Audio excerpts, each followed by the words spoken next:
Salut, aujourd'hui à l'atelier on a ça, cette carte, c'est une carte de chaudière Friskay. Le client dit défaut capteur de pression d'air, je crois, quelque chose comme ça, pression d'air. En tout cas on va regarder ça et on va essayer de le dépanner. C'est parti. Donc j'ai relié mon alimentation, je vais mettre sous tension. Donc là j'ai mis sous tension, voilà ça s'allume. Là on va avoir tout un tas d'erreurs hein, parce qu'il n'y a rien de branché. Ici on a de la régulation. De mémoire, on a moins 12 volts, plus 12 volts et 5 volts, je crois. Et qui arrive directement sur ces puces-là. Si je mesure ici, là j'ai 17 volts. Et là pareil, 17 volts. Donc, une régulation, moins 12 volts, plus 12 volts, qui arrive là-bas à 17 volts, c'est bizarre. Je vais vous expliquer l'erreur qu'on vient de voir en fait. Ici, là, ces puces-là, elles sont alimentées par ces régulateurs-là. Ça, c'est des amplis.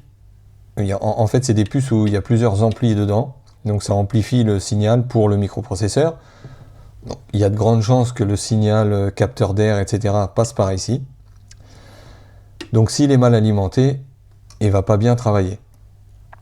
Ok, donc là, on a une régulation moins 12 volts, plus 12 volts, donc qui arrive sur ces puces-là. Ici, on a le rail positif et là, le rail négatif. D'accord?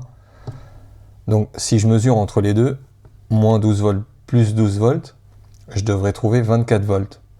Or là, je trouve 17 volts. Ça veut dire qu'il y a une des deux tensions, ou peut-être les deux, qui s'écroulent. Mais en tout cas, entre là et là, ça disparaît. Eux, ils fournissent moins 12, plus 12, et ben là, on devrait avoir 24. Donc, il y a de très fortes chances que les condensateurs ici soient pas bons. Ils filtrent mal. En fait, un condensateur sec, ça devient une résistance. Donc, du coup, il n'y a plus la tension qu'il faut pour arriver ici. On va contrôler les condensateurs et on verra bien. Donc, nous, principalement, ce qui nous intéresse, c'est le rail moins 12, plus 12, d'accord? Donc là, il y a un régulateur moins 12, là, il y a un régulateur plus 12. Celui-ci, c'est un 5 volts.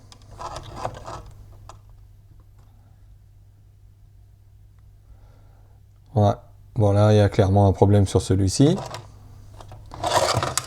Hop.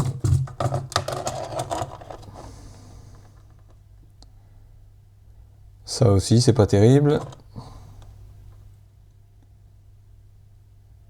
Ça, bon, c'est un peu haut, mais ça peut aller.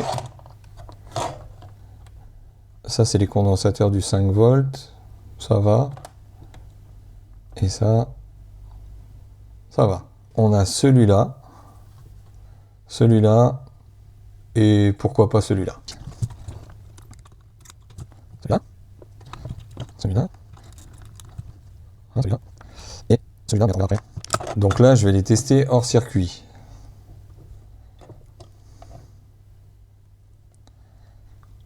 Bon, celui-là, il est OL, Open Line. Ça veut dire qu'il est complètement foutu. C'est pas qu'il a perdu de sa capacité, il est foutu, complet, terminé.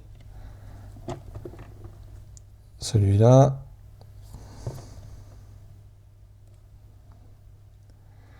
il est hors tolérance. On a celui-là qui était suspect. Bon, il est pas foutu, mais suspect. Hop. Il est foutu aussi.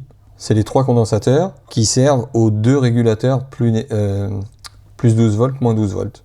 On a un 25 volts 470 microfarads, celui-là le même, 25 volts 470 microfarads, et celui-là 100 volts 1 microfarad. Donc, je vais remplacer ces condensateurs et on reprendra la mesure ici. Normalement, on devrait retrouver nos 24 volts. Donc voilà, j'ai trouvé mes condensateurs. Alors deux de 470 microfarads en 25 volts en 105 degrés.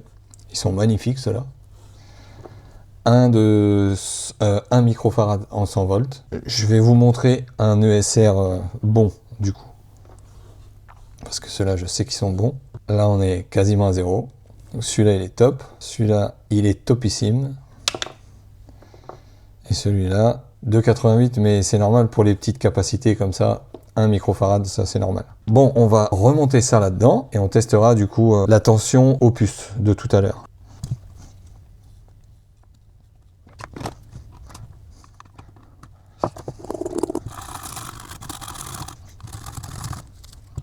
Donc là, j'ai remonté tous les condensateurs. Voilà, donc je vais remettre sous tension et on va voir combien on a ici. Voilà. 23,83. Donc là, c'est très bon là. Celle-ci, pareil. Les régulateurs fonctionnent bien, simplement les condensateurs, ils étaient plus bons, ça marchait pas bien. Mais maintenant, tout va refonctionner comme il faut. Donc je vais renvoyer la carte au client, parce que moi je peux pas, ici il manque tout, hein, il manque les capteurs, etc., etc. Il n'y a rien qui va fonctionner. Il faut la remettre dans la machine pour voir son fonctionnement. Et du coup, je demanderai au client de me faire une petite vidéo ou une photo, quelque chose que je mettrai, un message que je mettrai dans la vidéo pour vous montrer. Donc la panne, c'est ça. La panne se situe ici. Les puces là sont mal alimentées, du coup elles interprètent mal les signaux, elles le disent au microprocesseur qui lui, il comprend rien du tout, donc il met en sécurité. Voilà, je vous remercie d'avoir regardé cette vidéo et je vous dis à la prochaine.